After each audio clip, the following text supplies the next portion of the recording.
Sebanyak 575 calon jemaah haji asal Banjarmasin dilepas untuk diberangkatkan ke Tanah Suci Mekah. Pelepasan dilakukan di Masjid Raya Sabil Al-Muhtadin, Jalan R. Suprapto, Banjarmasin Tengah. Jelang tengah hari Kamis 1 Mei 2025. Rombongan jemaah haji terdiri dari 251 lelaki dan 324 babinian. Sedangkan jemaah Nang Tuha berumur 86 tahun. Sedangkan jemaah Nang Anum berumur 18 tahun. Sebanyak 575 calon jamaah haji asal Banjarmasin dilepas untuk diberangkatkan ke Tanah Suci Mekah. Pelepasan dilakukan di Masjid Raya Sabil Al-Muhtadin, Jalan R. Suprapto, Banjarmasin Tengah jelang tengah hari Kamis 1 Mei 2025. Wali Kota Banjarmasin, Muhammad Yamin, Waitakwani Prima TV usai melepas peserta calon jamaah haji menyatakan jamaah harus mempersiapkan diri secara lahir dan batin untuk menghadapi perjalanan ibadah serta menjaga kesehatan dan fokus dalam menjalankan ibadah. Muhammad Yamin berharap beban pendamping dan pembimbing haji dapat memberikan pelayanan terbaik kepada jamaah mulai dari keberangkatan hingga kembali ke tanah air.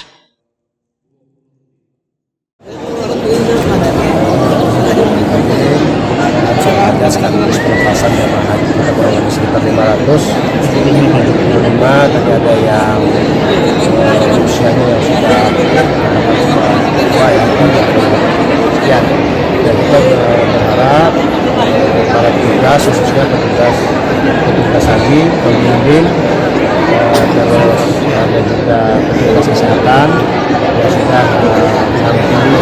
Kita berharap mereka benar-benar dan sekarang harus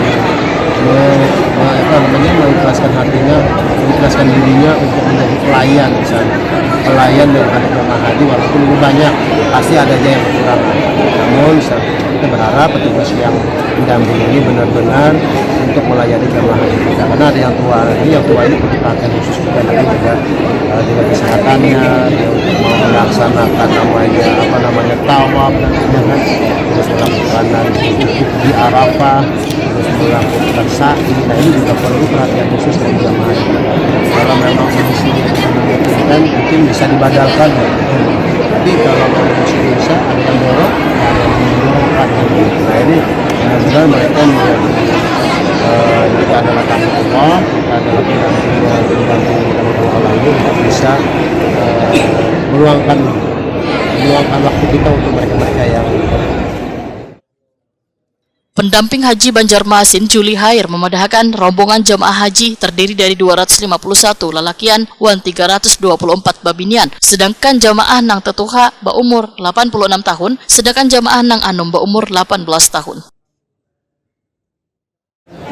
Masih sesuai arahan dari Pak Wali Kota ini, memang untuk petugas ini ditekankan untuk mengikhlaskan dirinya untuk melayani jamaah. Pada tahun ini memang ada pengurangan jumlah petugas. Biasanya petugas itu dalam satu kloter itu adalah 9 orang, tapi pada tahun ini satu kloter itu rata-rata diisi oleh 30 petugas. Ada pengurangan jumlah petugas. Dengan jumlah jamaah yang tahun ini malah ditambah per kloternya. Biasanya cuma sekitar 340 orang, sekarang ini jadi 450-an satu kloternya. Nah itu sesuai arahan Pak Wali, petugas itu lebih bekerja lebih keras lagi, bekerja lebih ikhlas lagi untuk melayani jemaah-jemaah, terutama jemaah dari Kota Banjarmasin. Kalau untuk BMT kemarin, rata-rata semua petugas telah mengikuti BMT. Untuk kemarin itu telah dilaksanakan selama 7 hari untuk pembekalan tugas-tugas pokok petugas, baik itu petugas layanan ibadah ataupun petugas layanan umum ataupun petugas kesehatan. Sehingga mudah-mudahan dengan pelaksanaan BMT tadi, para petugas itu sudah memahami tugas dan tanggung jawabnya sebagai petugas itu, apa yang mesti mereka laksanakan selama mendampingi jamaah di Arab Saudi nantinya. Jamaah calon haji Nang Anum, Doria Safik, menyatakan rasa syukurnya karena di umurnya Nang masih Anum dapat menjalankan ibadah haji bersama Kuitan wan keluarganya. Umurnya sekarang 19 tahun. 19 tahun. Bikin tuluk sama siapa? Sama keluarga, orang tua, sama kakak. Berapa lama nunggu untuk haji ini kalau Pian? Daftarnya itu tahun 2020. Oh, Cuman ditarik dari orang tua seperti itu. Kalau persiapan ikut manasik-manasik. Ada lagi? Pennya apa? Mahasiswi kah atau Iya, mahasiswi di mana? di PN Jawa Timur. Surabaya. Itu Pak, terpaksa pulang lagi. Ini siapa aja lah untuk masalah haji? Insya Allah sih.